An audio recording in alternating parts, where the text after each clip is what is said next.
In the previous tutorials, we have tried to build up a bank project and with several classes for the testing purpose and to illustrate the ideas of design by contracts and test-driven developments. Let's have a look at the file system for our projects. So in this bank projects directory, we have created in iFile Studio 3 symbolic lanes as clusters for 3 directories. So we have the bank directory storing the business logic, currently just the account class. And we have created the root class, the root cluster or the root directory, storing the application class, which is declared to be the main entry point or the first entry point for execution. And also at the same time, it also inherits from the ES suite class, which means all the test cases should be explicitly added in this class. And we also created the tests directory storing all the test cases. And each test class is dedicated to the testing purpose for a particular class. For example, the test account class is responsible for testing the account class. And the ifgen directory is generated by the ifo compiler with all the C++ code for the execution of your system. And when you run the ES tests, the workbench system, there will be several HTML files generated, for example, the application and for the test account. The one you need to look at is the master one. So if we open that, from the previous tutorials, we have so far included just one test case in our test suite. And the test-driven development really is about the idea that you should really try to keep adding test cases into your test suite. And you should never delete test cases from there. You should always keep adding test cases so that whenever you add a new you're trying to make a small change to your system, you should always try to write new test cases, which will be responsible for testing the new functions, and then you'll try to rerun all the tests again. If you still get a green bar, that means you haven't introduced any new issues into your software. However, if you get a red bar, that means you should really stop your current development and try to reveal the bugs and fix the issues. Rerun the tests until you actually get a green bar again. So that's really the essence of test-driven developments. And whenever you actually find a red bar in your system, in your test report, what you have to do is to have the breakpoints and debugger mechanism to help you. In the previous tutorial, we actually show you how you can set a breakpoint at a particular point, which will be paused by the runtime engine there, and then you can actually examine the snapshot of the state space and try to compare the attribute values, local variables value, and to see if they actually meet your expectation. If they do not meet your expectation, that means you might have some errors in your implementation, and you should go ahead and fix the corresponding spots. So the debugger and the breakpoints mechanism do help you, especially you're doing a more like a medium size or larger projects. Okay, so today's tutorial is really about we are trying to add a new function into our account class, namely the withdrawal feature. We want to make our account class, so currently it is only able to initialize a new account with the arguments credits, but we do want to actually gradually support more functionalities. Before we start doing that, I would like to review just a few concepts that are actually really important for you to understand what we're going to talk about once we start developing the software. So first of all, I would like you to distinguish between two concepts.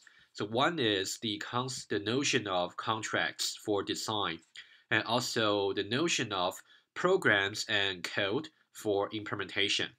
So typically, this might be the part you're mostly familiar with from also your previous courses in Java or C, other imperative languages. So for example, you have the basic assignments, you have the if then else statements, and you also have the loop constructs.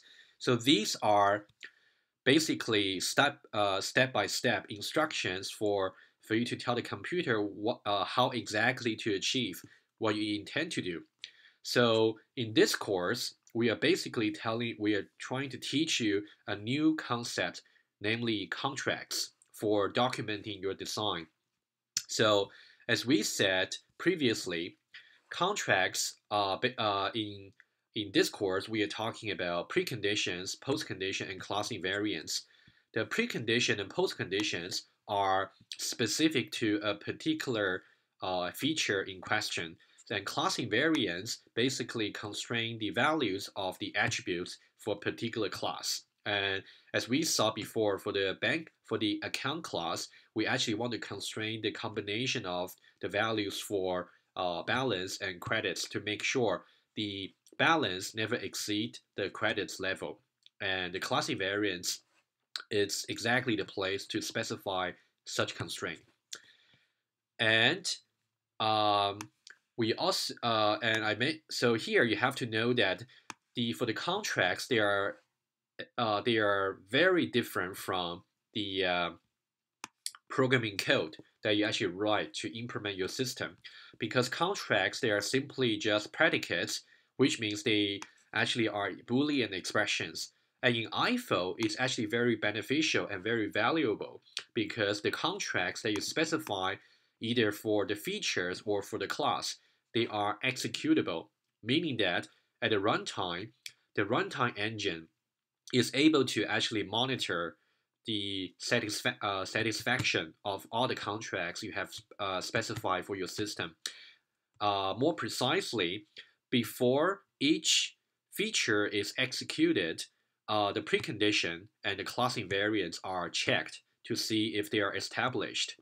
And after the body implementation of a feature has been executed and terminated, the postcondition will be checked to see if it is established by the body implementation. And the class invariance is also checked to see if they are maintained. So you can see the class invariance is actually checked before and after the feature execution. So class invariance is really some property that should always hold on a object's lifetime. So if any of such contracts actually get violated at the runtime, you actually get a runtime contract violation. Okay, since the contracts are actually specified as predicates, so we actually have the notion of a predicate being either too strong or too weak. So if to actually understand this concept, which we already talked about in our first lecture. So first of all, let's consider predicates using a set of its satisfying values. So for example, if you have a predicate P defined to be x greater than 0, so the set of satisfying integer values for that would be starting from 1, and it is actually an infinite set. And let's consider another predicate, which got exactly just one member fewer than P. So let's consider the predicate Q, one member more actually. So here we can see Q is defined to be x greater than or equal to 0. And you can see that it's basically a union of the satisfying value set of P union with the singleton set 0. So you can see that this set is larger than this set with one more member. And whenever we have a predicate whose satisfying set is a superset of another, then we say this predicate here is weaker than that predicate. So in this case, we say Q is weaker than P because Q actually allows more member to be included in the set.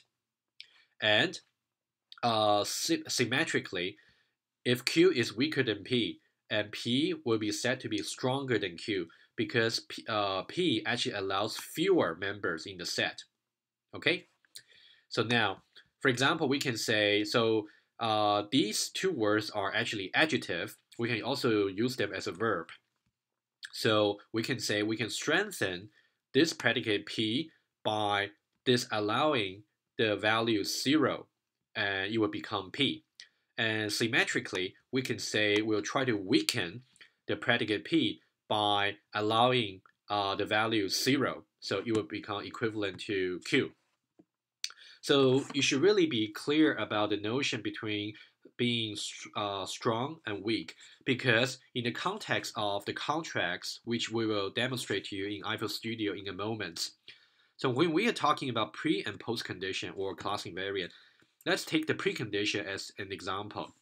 When you specify a precondition for your feature, you have after you have specified the first version, you really have to reflect on yourself to see whether the precondition has been too strong or too weak.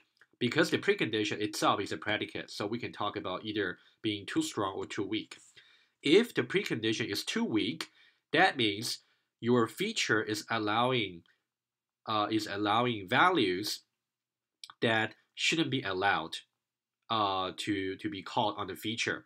So maybe that value will actually cause some contract violation upon the termination of the body implementation. On the other hand, you may say the precondition is too strong.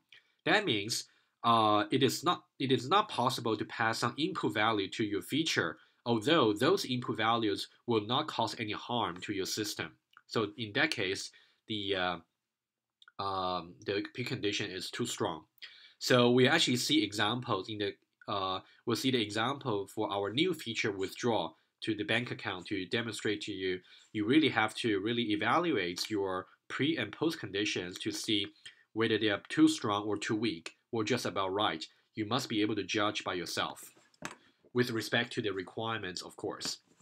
Okay, so please make sure you understand the distinction between program code and contracts, and you know the notion between being too strong or too weak, and how to define them formally.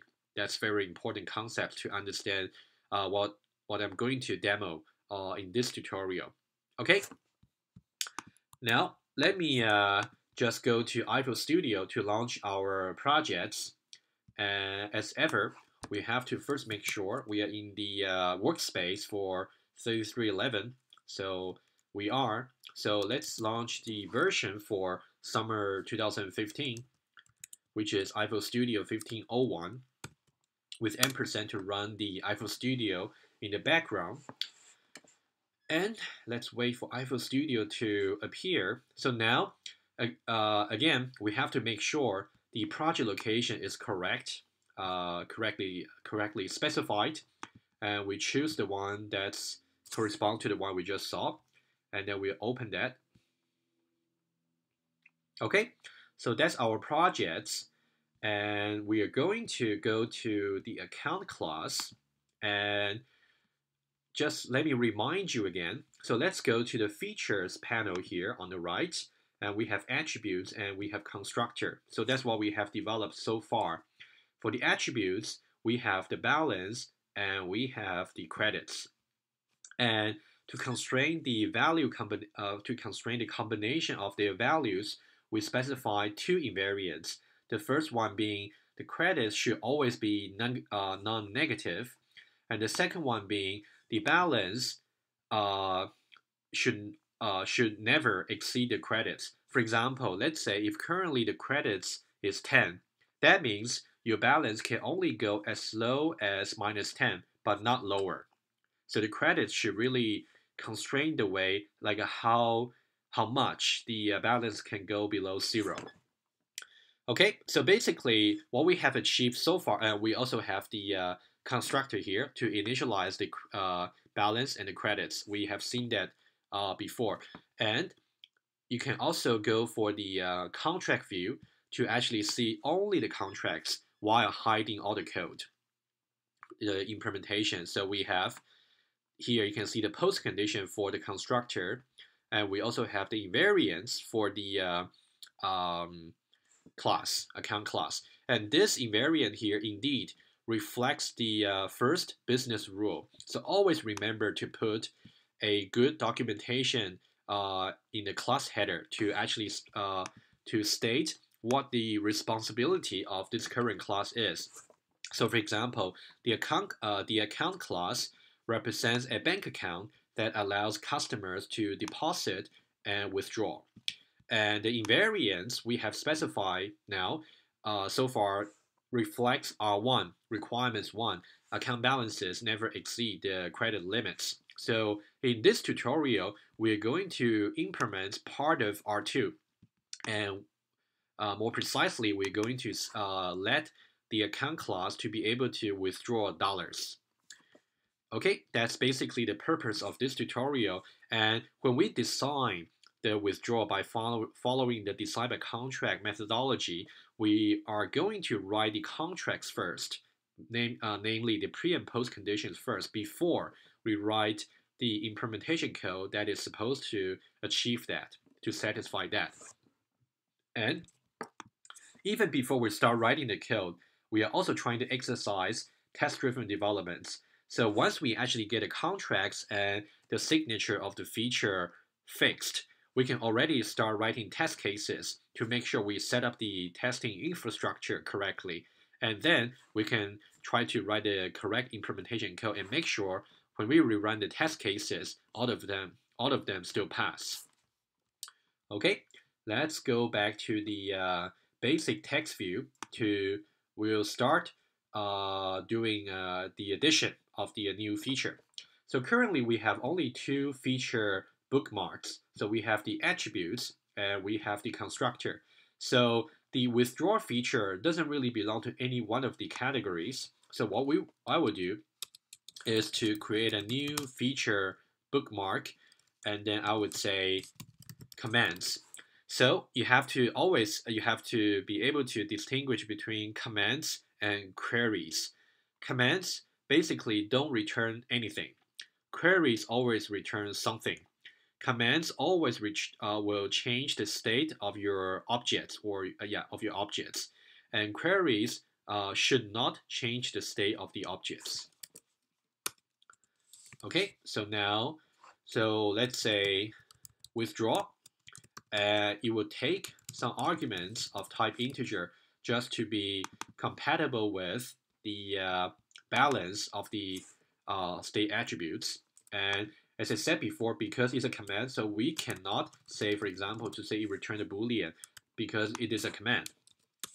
So always remember to put some comments for your feature. So we would say withdraw and amount A from current account. So that's a like one-line summary of what the feature is supposed to achieve. And now we are not going to write any code here. Instead, we're actually going to write the contracts first. And here,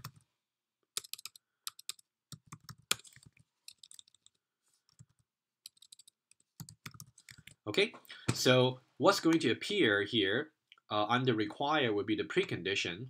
And what's going to appear under the ensure clause here will be the postcondition.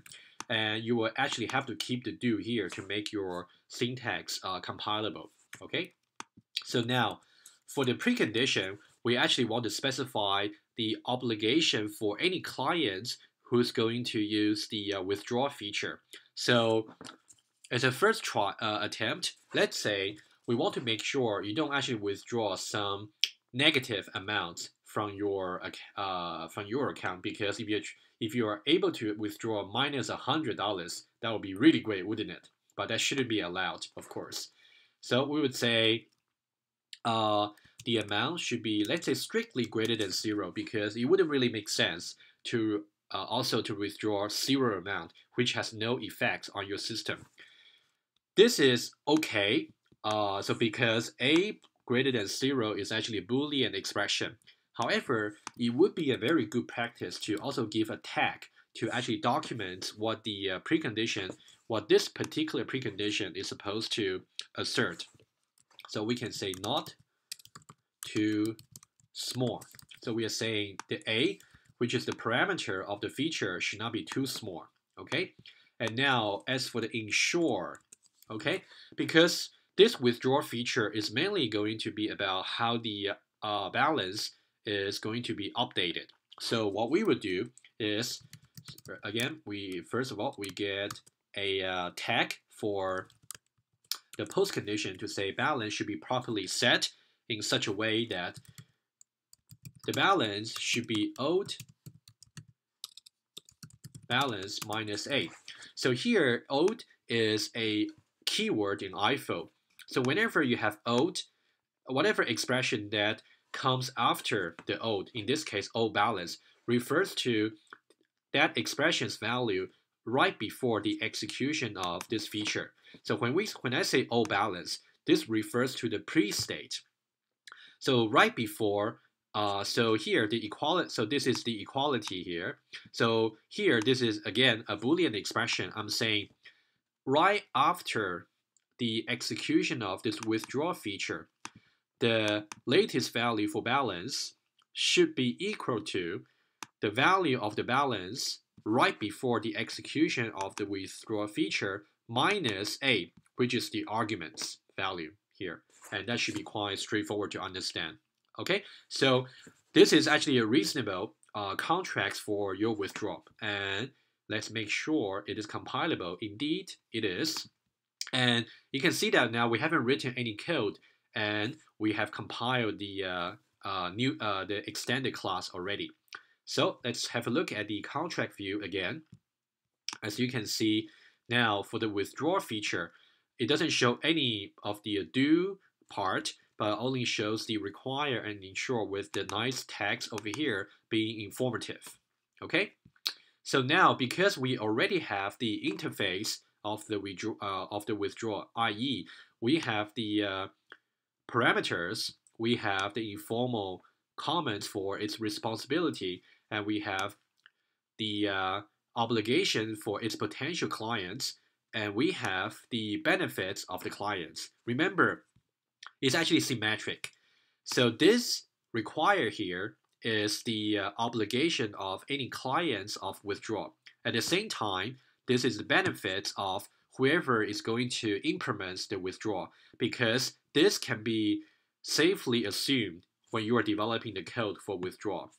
On the other hand, this part ensure here is actually a benefit for the clients, because once the clients fulfill their obligation by making sure this precondition is satisfied right before they call the withdrawal, they will be guaranteed that the resulting states will satisfy this property.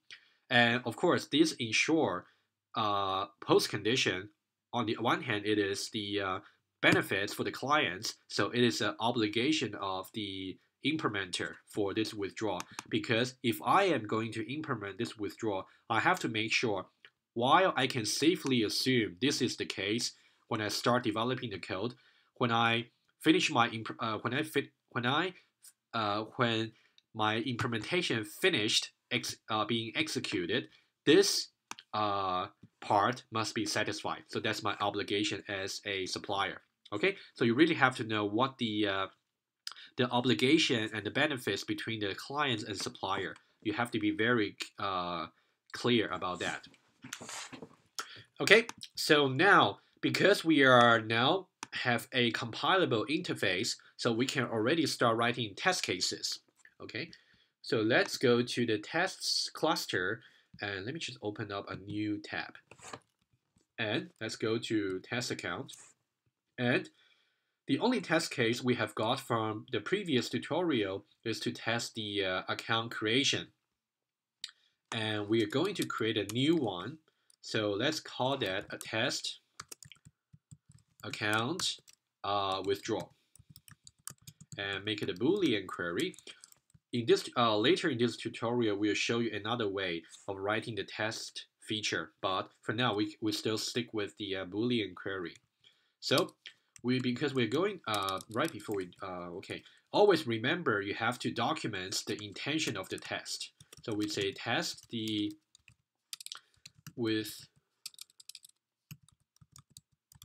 withdrawal of an account, and this is the do and body for implementation. And remember also to use the comments feature that is inherited from the ESTest class. Whatever you put here will be brought to the generated test report whenever you write every time you write the test cases, test suite. So now let's just follow the sequence number. So we have T1 colon. So whatever that happens to the left of the colon, it should be an ID for your test. Whatever that happens to the right of the colon should be a very short summary of what the test is supposed to do. So we'd say test the withdrawal of an account.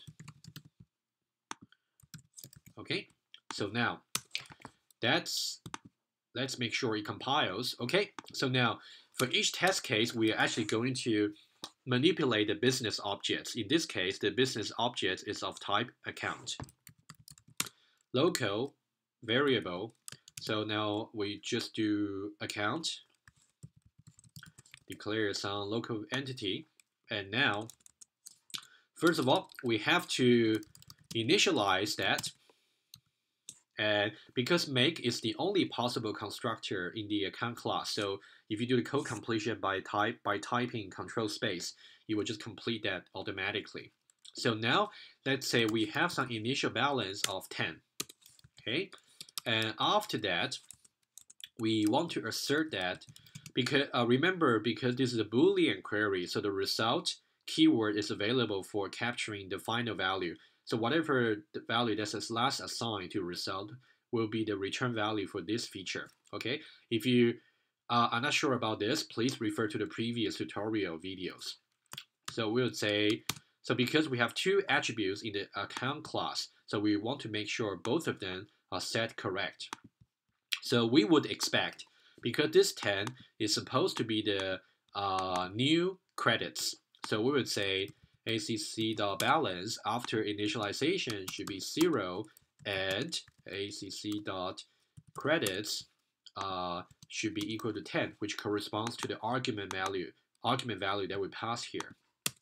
Okay, and because we are actually going to put more than one mini test cases in this single test case here, so we have to make sure the intermediate value for the mini test case do not get ignored, and that's why we put an assertion here. If this mini test case failed, then we will actually get some encode check assertion error, in which case it will be considered as a failure. So I also talked about this in the previous tutorial. Please refer to them if you are not sure about this. Okay, so now up to here we haven't tested the withdrawal yet, so let's do that. So now, because ACC is not void anymore because we have initialized that already, so we'll say acc.withdraw. So let's say we try to withdraw 5 from there. So now let me copy and paste the code to save some time. So now we should expect the balance should go from 0 down to -5. So 0 minus, yeah, down 0 minus 5. And then the credits level should remain the same, right? Let's compile. However, so far we haven't explicitly added the test account withdrawal into the test suite. So if we now simply just say now run workbench system, it will not be there yet. So let me show you why. Okay, you can see that T0 is only the testing the creation of an account. So it doesn't show the test account withdrawal. As I said before, you have not added that to the test suite explicitly yet. So now let's do that.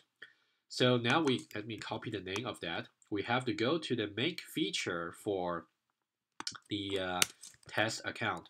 So again, we have to add another Boolean case and attach its reference to it. And now, do we have to change anything to the application class? which is the test suite. As you can see, because the new test case that we are trying to add belongs to this test account, so that means it's not like a brand new test case, so we don't actually have to touch the application class. However, if later on, if we create any new test class, let's say test transaction, then you will have to add another test class over here. Okay, but in this case, we don't have to.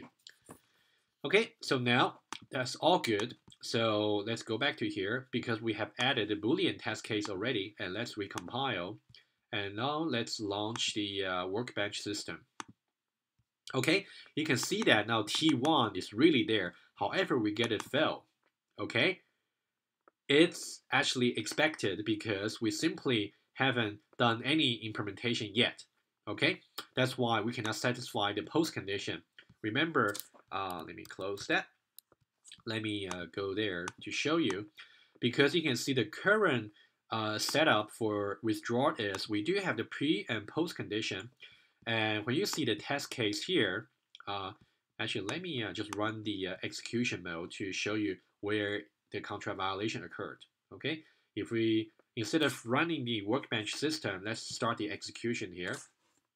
And we will see that here, this is in the context of account withdrawal. And you can see that, remember last time I mentioned that in this debugger mode, we have the watch panel here. And here you can enter any expression you like. So you can see that A, which is the arguments, you can also see the arguments from the objects view, because here it's showing the context for this withdrawal, the account class.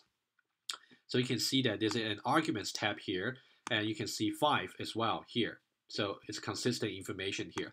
So you can see that A greater than 5 is, A greater than 0. That's what I meant to say. A greater than 0 is true. So that means the current, so this is a call stack. So the one that calls withdrawal is actually a test account withdrawal. So you can see that here we are passing 5 to the withdrawal. So that's why in the withdrawal here, we actually have 5 for the value of A. One thing I want to draw your attention to, so if you go back to this context here, so you can see that ACC here is the objects. So let's have a look at its information. You can see ACC is here in local because remember in the test account, in this feature here, we actually declare ACC as a local variable. That's why it is shown under the locals section. So you can see, so there is a number here. I don't have to read it out, but you can kind of see this number here. Let's just remember 4B8 as the ending number. Okay, so now if we go to withdrawal, so this is now in the case, in the current context of account. If you look at the current objects, the ending 3 digits is also 4B8. So that means the ACC objects here you see is the same objects that you see as the current objects in a different context. Okay, so you really have to make sure you understand how the debugger actually works. Okay, so now we are examining the details of this ACC objects in a different window, context, class context. Okay, so here you can see that the green arrow actually gets paused here. So that means the post condition here is not satisfied. Unfortunately, you cannot put any expression with old in the watch expression. You can only put something without the old. But we can see that, so the current balance is actually 0, right? And somehow we expect some withdrawn to occur. So it should be going from 0 down to -5, but it remains 0. Actually, simply it is because we haven't put any implementation yet. So the balance remains to be the default value 0. The initial value is 0. Okay, that's actually why it failed. But you're supposed to convince yourself why. We can actually see from the debugger for the various details I just mentioned. Okay, let's stop that. And to actually pass that test case, we have to do some implementation. And the reasonable one is to say, now because we are trying to withdraw from the account, so it should be quite obvious to say balance is assigned to be balance minus A. And I have to emphasize again, this colon equal to symbol is the assignment symbol. Here, the equal sign is the equality symbol. So this is a program code assignment instruction. And this here is actually a contract's Boolean expression. So they are in the two totally different categories. Please make sure you don't confused. Okay, so now we have got some implementation for our withdrawal. And let's run the test cases to see what happened. Okay, good. So now we have a green bar. So now, so far, we have got 2 test cases. And we have got both of them passed. Now the question for you is, are we really done? Well, of course, we still have to add more features for the bank account. For example, we have to add deposit and other attributes. What I'm asking is, as far as this new feature withdrawal is concerned, are we really done? Because we got a green bar already. Okay. The answer is no, we are not done yet, because we haven't really pay attention closely to how adequate are the pre and post conditions for the withdrawal feature. As I said before, because both of them are actually predicates. Let me refer you back to my notes here. And you can see in the notes I said for the predicates, so they might be, so there's a notion of strong and weak. So you really have to make sure. So here, strong and weak. So you really have to make sure your contracts are neither too strong nor too weak. So let's have a look to demonstrate to you what I mean. So here we have the withdrawal with the pre and post condition here. And let's write a few more test cases to see if those also passed. Okay, and I can tell you that somehow our current precondition, let's go precondition first and then the postcondition. I can first tell you this precondition here is too weak. Too weak in the sense that it actually allows value that should not be allowed. Again, it allows value for A that should not be allowed, because that particular value of A will actually violate the clause invariance. Okay? Let's see how. Okay? So let's have a look at the test account class, and let's have a new test case. Okay? Let's say test account withdraw precondition not too weak. Okay, it's a little bit long name, but the good thing is, the advantage is it's actually informative. So, however, you can have an own name yourself. Feel free to change that later. Okay, again, we have to say test to see if the precondition of withdrawal is too weak, such that it allows values that can cause the violation of the invariant. Okay. Okay, and the comments here, we can simply just put, so because we're continuing from T1, so we'll put it T2. So test if withdrawals precondition is too weak. Okay, it's shorter, but you can always refer to this more detailed comments to really remind you about what the test case is supposed to do. Okay. The initial setup would be the same, so we are trying to make sure we have initialized the account objects properly, and of course we have to declare that here. So local ACC account. Okay, and let's compile. Okay, so now what we want to test. What we want to test is what happens if, so you can see now currently the balance is 0 and the credit is 10. That means my balance can only go as low as minus 10. If I go any lower, that would actually violate the invariance of this. Because if balance is actually smaller than the minus version of credits, then balance plus credits would be negative, which is not allowed by the invariance, right? So let's say let's do that one test case. So let's try something that's greater than the credit limits. Let's try 11 maybe. So we can say ACC dot withdraw, and then we'll get let's say 11. Okay, so now what we would expect to see is we should get some invariance violation, right? So let's see what happened. Okay, so let's run, before we run the workbench system, of course, we have to make sure we add it to our test suite. So let me copy the name of this, and let's do add Boolean case and agents that. Okay, make sure it compiles.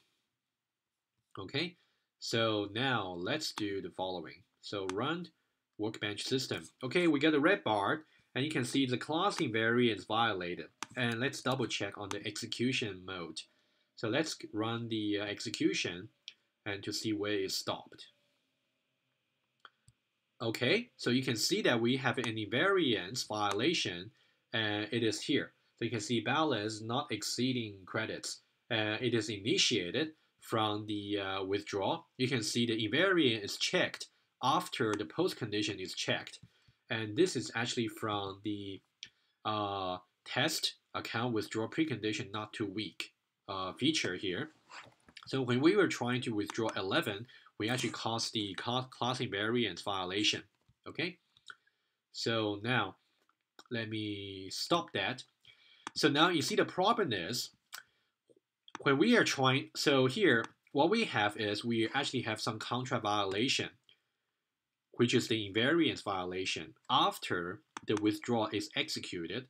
This is actually the wrong behavior because it should be the it should be the client's obligation to actually make sure they actually supply the legal input values to actually call the withdrawal feature, and such legal limits should be specified as part of the precondition, right? And as we can see now, the current precondition for the withdrawal simply says that as long as you actually your argument's value is greater than 0, then you can go ahead and do the withdrawal. This is not actually strong enough. This is too weak. So we should really disallow those positive values that also might get the balance to be too low. Okay, so this is really something we have to fix here. Okay, so we do expect some contract violation from such feature call, but what we expect to see is not the invariance violation.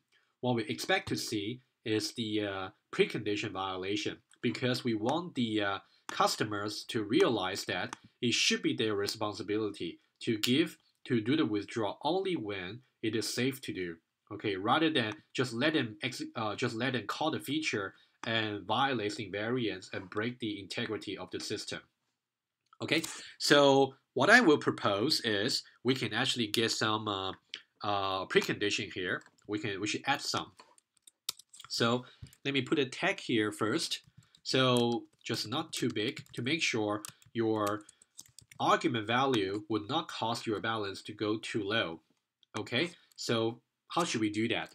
Okay, first of all, if we say balance plus credits, so this value here essentially suggests like how far we can go before we actually reach the the point that's too low for the balance. For example, let's say currently balance is -5 and credits is 10. So -5 plus 10 would be 5. So we might withdraw up to another $5 from the account and we are safe. Okay, so what about we make it safer? So what about we say the A should be strictly less than that. Okay, and this should be okay. Seems to be okay. Actually, it should be strictly less than balance plus credit. Yep. So now let's compile and then we'll rerun the workbench system to see what happens. Okay, now you can see this time we still get a contract violation, but we do get a correct one. So remember last time we did get a red bar as well, but what we got last time was a invariance violation, which is not good. But this time we actually get the violation that tells us it is the fault of the clients because they were trying to do the withdrawal when their when their credits is not sufficient to do the withdrawal. Okay, so let's confirm this by the execution. So let's say run, and you can see that we do stop here, and this is not too big. Apparently, I got a typo there, but this is really the not too big precondition that we introduced. Okay, so we did fail over here. That's the correct behavior. Okay, let me fix this typo here. Yep. Let me rerun that and tell you what there's another thing we need to do. Okay, this is all good. So basically, we know that this precondition violation is expected. So this is the correct behavior. However, it is a correct behavior, but we get a red bar. So this is kind of tricky, right? Although we want a green bar, but we want to make sure there's a contract violation. So the ES test actually have another feature for you to use. So now add the Boolean case would not be the correct one to use. So let me show you another way to do it. So basically the behavior we expect to see is as soon as we are trying to make such feature call, we should have the precondition violation, right? So we don't actually need that to be a Boolean query. We don't need any return value for the feature. Instead, what we will do is to convert this into a procedure, which means the result keyword is not available to us anymore, but we can still check to see if the initial setup is correct. I will just cut that code and put it here. And this is fine because this part here is a Boolean expression. This part here is still the Boolean expression, and this is a conjunction. So conjunction is again a Boolean expression. So what we're trying to do is we have just converted a Boolean query into a procedure. In this procedure here, we expect the contract violation to occur right before we try to, at the point that we try to call this feature here, right? And remember, we actually have the new precondition here. It has a tag. So let me just copy the name of the tag. This is actually very useful for writing the test case. I'll show you now. So now we have to add this into our test suite. So now this is a different categories of test cases. So let me just do it here, and then we'll delete this Boolean case later. So what we need to do is to add violation case, and there are two options here. If we already know which pre or post conditions that we expect to be violated with a specific tag, then we can use this one, add Boolean case with tag. Otherwise, we can just say we expect anything, but we expect any contract violation to occur. But this is always better if you actually have a tag for your pre or post condition or invariance. So let's use this one, add violation test case with tag. So here, it is expecting a procedure, as you can see here. So first of all, the first argument would be a string value that's the tag of, that should correspond to the tag of the precondition that is supposed to be violated. And let's go here. So we should pass the reference. Let me just copy this line here. So that would be the reference for our procedure, and let me paste it here. And this one, I can just delete it. Okay, let's compile, and let's rerun the workbench system. Good. So now you can see that. So now T2, which tests to see if the withdrawal precondition is too weak, is actually passing. Okay. From the e-specs point of view, for this particular test, you can see there's a star here. That means it is expecting some contract violation to occur throughout the course of the implementation body's execution, right? So now let me show you one more thing. If we were trying to run the workbench system, as we just saw, we saw a green bar. However, if we were trying to run from the normal execution mode, if we do that, we are actually going to see that the correct precondition has got violated. So you can see now we are separating between the normal execution mode and the ES testing mode. So it's different. So sometimes you may want to come to the normal execution mode to do your debugging. And sometimes you may just want to see if all the test cases pass. But you do have to know that we have just introduced you to this new feature here from ES test, where you do expect some kind of contract violation to occur. The contract violation the occurrence of the contract violation is considered as the correct behavior. In which case, you will use the add violation case with the tag of the contracts. Okay, I hope that's clear.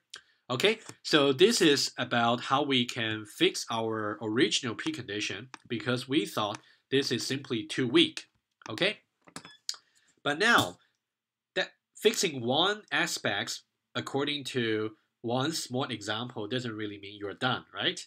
So now let's see if the combination of these two precondition clauses are satisfactory. Okay, what I can tell you is this precondition at the moment might be too strong. Why? Let's do a test case. Okay, let's do a test case here, and let me just do a. It's actually too strong, so let me do a Boolean case. But let me just copy the name, and I will convert that into Boolean query. Okay, I just want to save time. Okay. Okay, so here the precondition not too strong.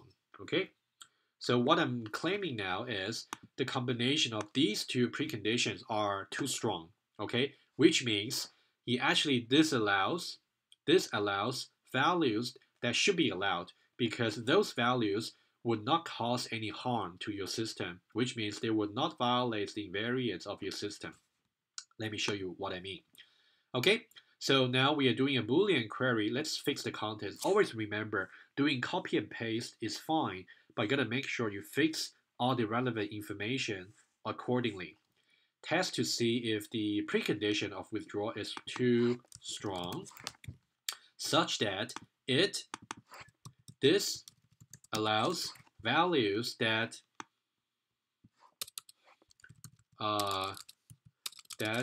would not break the system integrity, we can say i.e. Invariance. Okay, that's a reasonable comments. So now we are going from T2 to T3.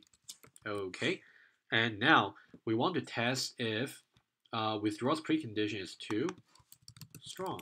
Okay, so now let's do the following.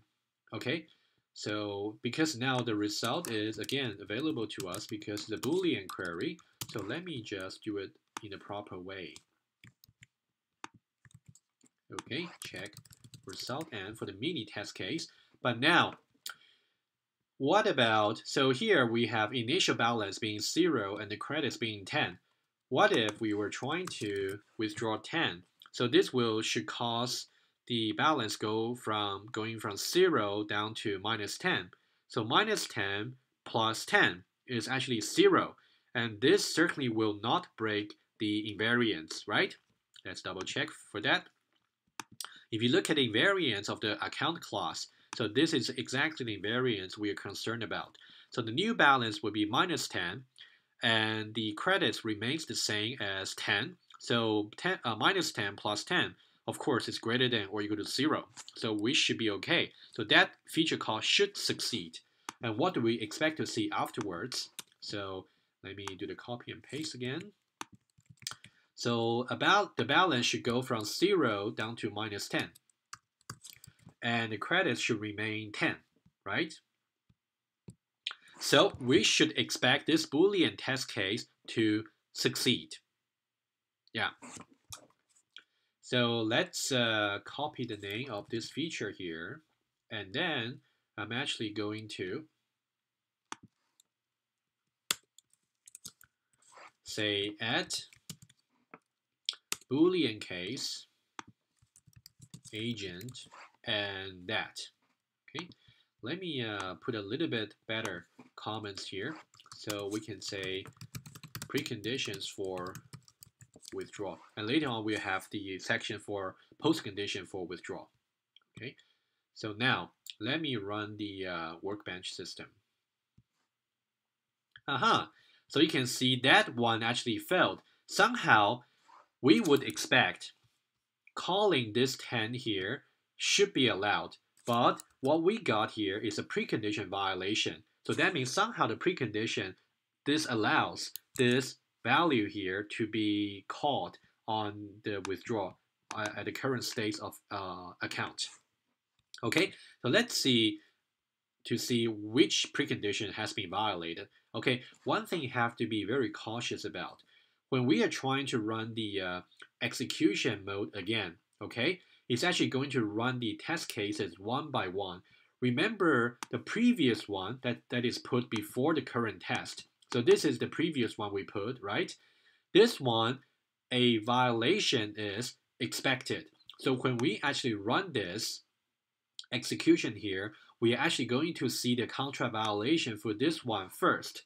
And then we will actually see the precondition violation for this current test we are considering. Okay, so don't get confused. Let me show you, and then we should do a better organization of our test cases. Let me show you. So we should expect to see the some precondition violation first. Okay, the not too big one first. Okay, so now let's do this. Okay, so you can see now, let me expand this a little bit to show you. So now the one we are seeing here is, you can see that. So this is the previous one we were considering, right? This is actually the case where we had a procedure for the test case. And if we say run again, it's going to go to the next one. And this is really the one we're considering at the moment. You can see this is the version for the Boolean query. Okay, if you find you get lost, please just rewind to about 10 minutes ago to make sure you really follow me. Okay, this is actually a very important thing to bear in mind when you're using the execution mode. Otherwise, you get confused very easily.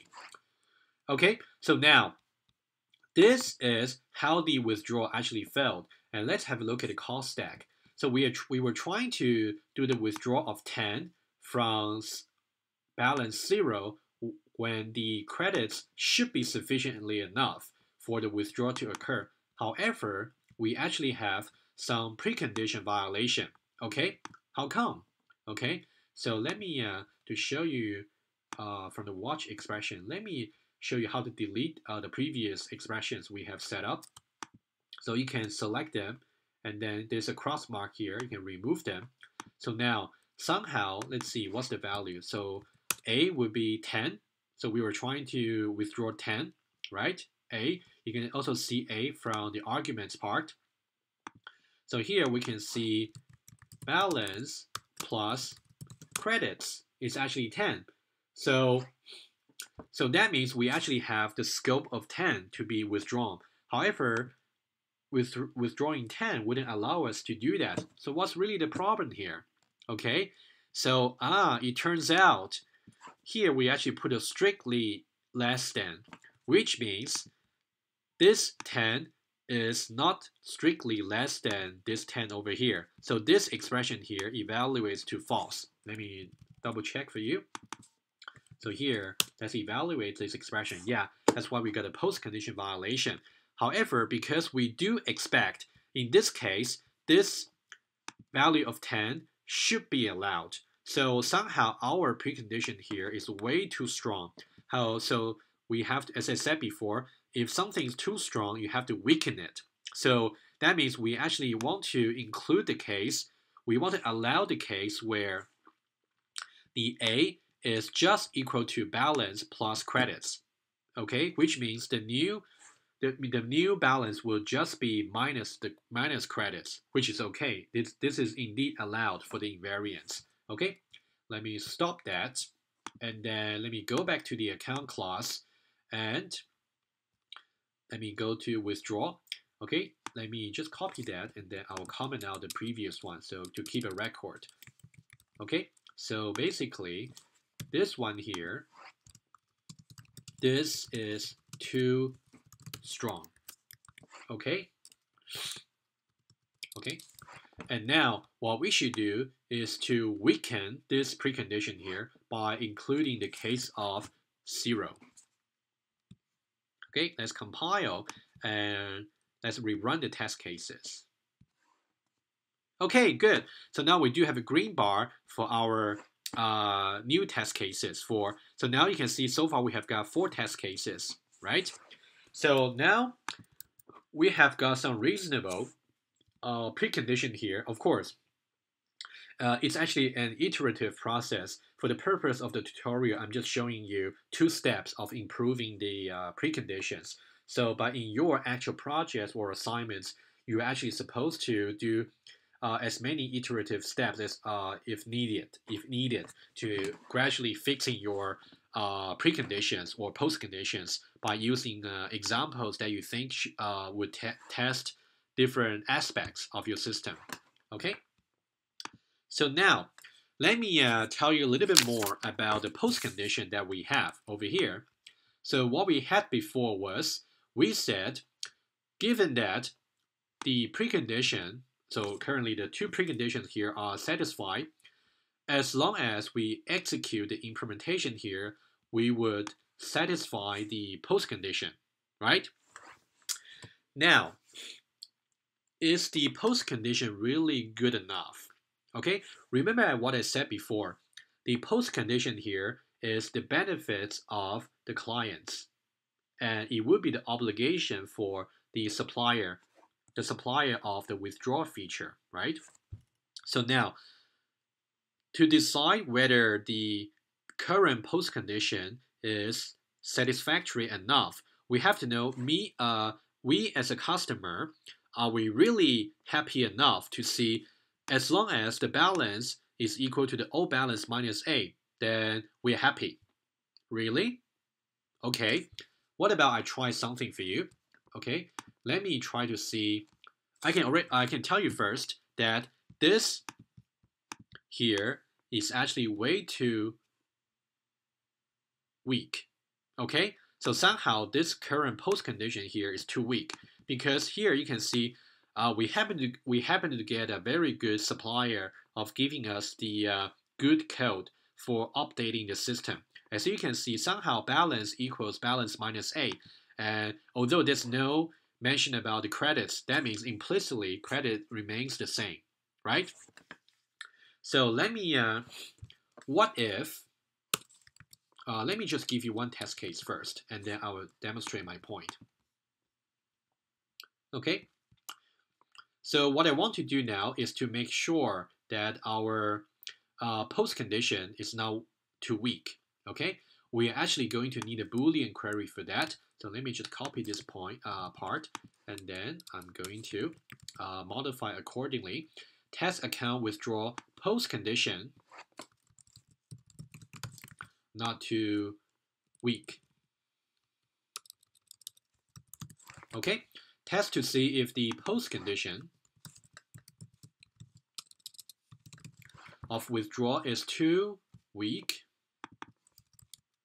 in the sense that it tolerates tolerates a wrong implementation. Okay, I will demonstrate. Let me illustrate to you what I meant by that.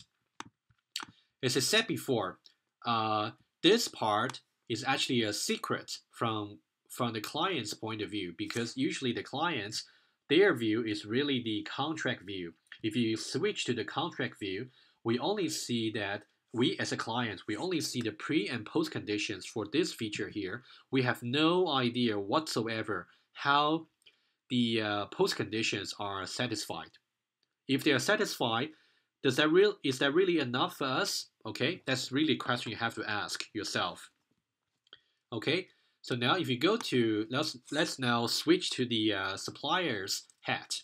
Okay, let's say, what if somehow the supplier is actually very bad in writing code? Somehow it might have updated the balance correctly.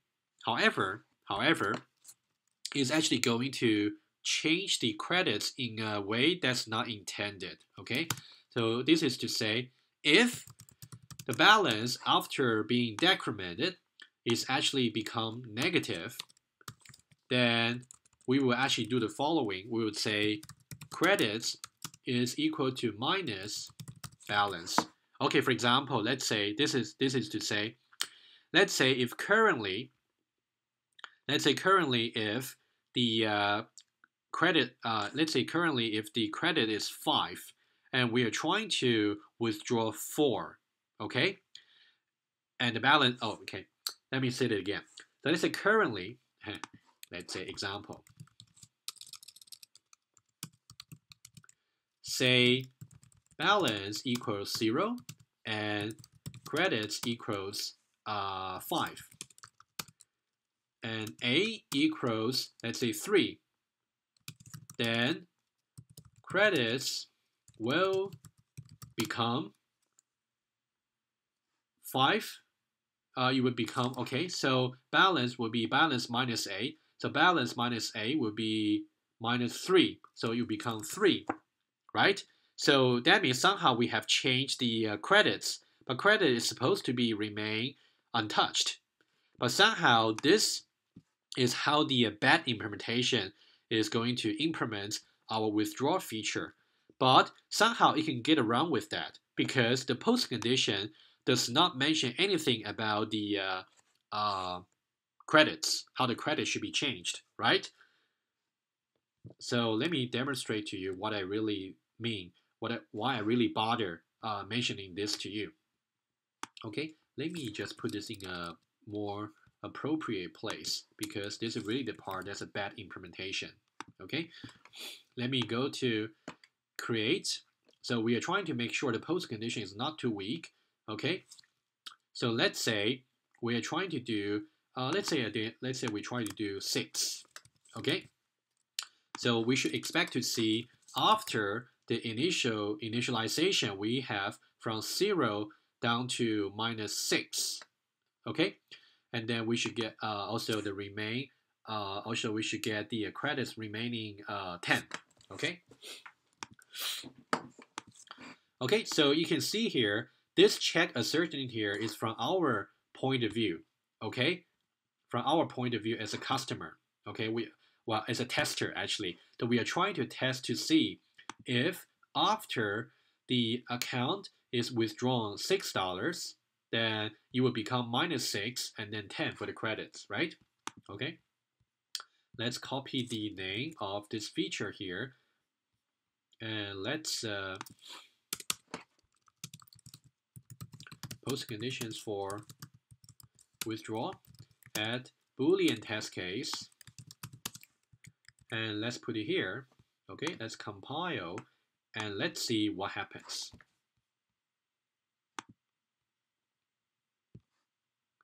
Okay, we have a red bar, and let's see. Because since we are now worried about this particular feature, so let's just comment the previous one just in isolation, but we'll comment them back to make sure they still pass, okay? Just to avoid confusion, okay? Let's run the workbench system again. So you can see this, oh, I forgot to change the ID. Okay, let me do that. Okay, so you can see now we are going from T3 to T4. So again, this is a lesson you must learn. It is okay to do the copy and paste, but please make sure you always remember to change all the relevant information accordingly. Okay, 2 week. Let me do it again. Okay, let's run the workbench system. Okay, now for T4, which is to test if the post condition is too weak. Remember, for this test case, we actually introduced some error in the implementation.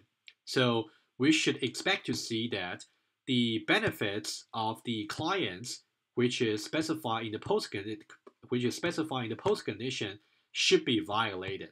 However, we don't really see a post condition violation here. What we see is, from the tester point of view, the tester actually catches something from the check.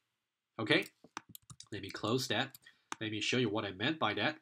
So now, because we have commented out the previous two, we'll comment them back just in a moment. So now we just want to see where the check assertion failure is. So let me run it again from the execution mode. And you can see that here we are trying to do, okay. So here we are trying to withdraw 6 from 0, and we're expecting to see -6 and 10. So apparently this assertion here is not satisfied. But how come? Okay, so let's see. From the expression view, so again, let me delete those. And so because this is a conjunction, so we have to see both of them to see which one actually failed. Okay, so this part is okay. So you can see the balance has been updated properly by the wrong implementation. How about this part here? So this part here, we actually got, so somehow the credits does not remain 10 after the execution of that. So what's that value then? Okay, so let's see. ACC.credits. Its value is actually 6. Why? Okay, to actually see why. So remember we set up the breakpoint before, so let's exercise that again. So we think there should be a problem for the withdrawal. So let's put a breakpoint here. Okay, so next time when we launch the execution button again, we're going to pause the execution here. Okay, let me stop that and do it again. So let's run. So now we do pause over here. So now you have to decide whether to go one step at a time or to step into a routine. So in this case, we do want to step into the withdrawal to actually see what's going on there. Instead of saying if we step over, then we can only see the resulting states from the withdrawal without seeing how the resulting state is the case. Okay, so let's step into it. So watch for this. Once I say step into a routine, we are going to switch the context from test account into account. Okay, so let's step into a routine. So now we are in the account class and the withdraw feature. Okay, so now let's step one step at a time. Okay, that means all both of the preconditions are satisfied. So now you can see that this is the wrong implementation that I deliberately introduced to show you that somehow this implementation, which is wrong, would not be caught by the post condition here. Okay, let's see how. So you can see currently, let me get rid of the expression here. So let's see balance value, and so currently credits is 10. The reason that it is 10 is because if you look at the cost stack, because now at this point, we're here, and right before that, we already set up the credits to be 10 from the initializer, right? Okay, just to make sure you understand that. Okay, so currently credit is 10, balance is 0. So now if we do balance equal to balance is assigned to balance minus A. So what's A then? So we should expect to see 0 minus 6, right? If you're not sure about what it is, please always try. So we should get minus 6 as the new value for balance. So currently balance is 0, so we should expect to see balance's new value to be minus 6. Okay, let's see. So let's one step at a time. So now you do see that the balance becomes minus 6. Okay, of course this expression also changed, but let's delete that just to avoid confusion. Okay, so now this is the bad implementation. And this bad implementation says that we only keep the credits unchanged if the balance is non-negative. However, in the case where the balance is negative, we are actually going to go into the if branch and change that. Okay, see how, because in this case, the balance is indeed minus 6 already, right? So let's go, and we see that we do enter this if branch body here, okay? So now we see that credits will be assigned to be minus balance. So let's see what this expression value is. Copy that and put it here. So minus balance will be 6. So that means credits will change from the current value of 10 into 6. So let's go one step at a time. So indeed, you can see credits changes from 10 to 6. However, even though the credits has not been updated properly, but the only postcondition we have only has to do with how the balance has been updated, and indeed the balance has been updated perfectly. That's okay. It's only the credits that we actually haven't checked.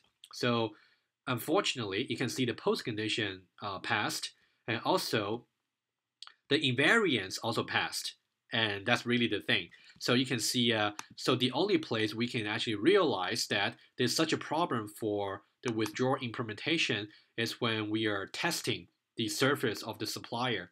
But however, apparently the supplier's obligation has not been strong enough. Okay. So let's try to do that, and you can see that. So this is the place where we check to see if the resulting states from the withdrawal is actually good enough. So you can see that result is actually evaluated to false because as we saw before, account of credits will become 6 because of the wrong implementation. Okay, so what should we do? Let me come back again. I think I need to recap a little bit for you. So in this little exercise here, we are trying to show you that this is the obligation for the supplier. So it should be reasonably strong. Otherwise, the supplier can just do anything they like just to satisfy the postcondition, but while they are not really doing this service properly. So this is the test case is exactly the example to show this. So the postcondition here, this is like the contracts for the supplier. The supplier is only obligated to set a balance in such a way that is specified in the postcondition.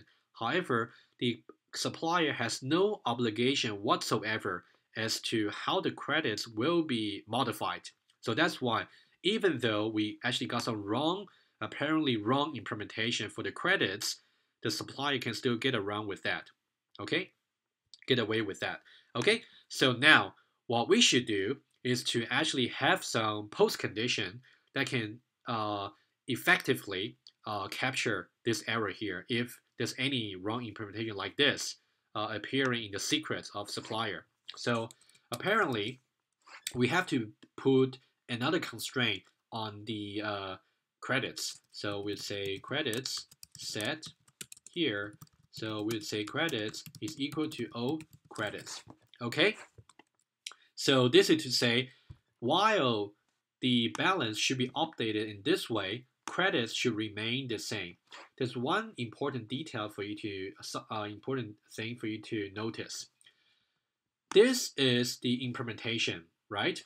If we only say that balance is equal to balance minus A, and we simply just leave the rest of the body implementation empty, implicitly that means we are not going to assign anything new to the credits. However, that's actually about the programming part. But for the specification part, you have to explicitly say that the credits must remain the same as before. Otherwise, as you can see, if we have any wrong implementation like this, the supplier can get away from that, right? Okay, let's see if we do get the post-condition violation that we expect. Let's rerun the test to see. Okay, so now you can see that we do have the post-condition. Let's make sure it is the right post-condition that failed. So let's run it. And okay, you can see that. So this time, the green arrow pulse over here, that means we are filling this new post-condition here. Because you can see now, this time, after we strengthen the post-condition, the supplier's poor implementation cannot get away from this stronger contracts, stronger obligation. Okay? So now, let's keep that, and because let's just comment this out. So later on, you can comment that back to actually illustrate the point. Okay? So now we want to keep this good implementation here, and with the just about right post condition here. Okay? So this part, if you comment it out, is only to demonstrate to you that even if you have some bad implementation, your post condition currently is strong enough to capture that. Okay, but since our goal is to write correct software, so we should really comment it out once we have done the experiments. Okay, let's compile that and make sure all the tests still pass. So let me go back to the test account and let me comment this out.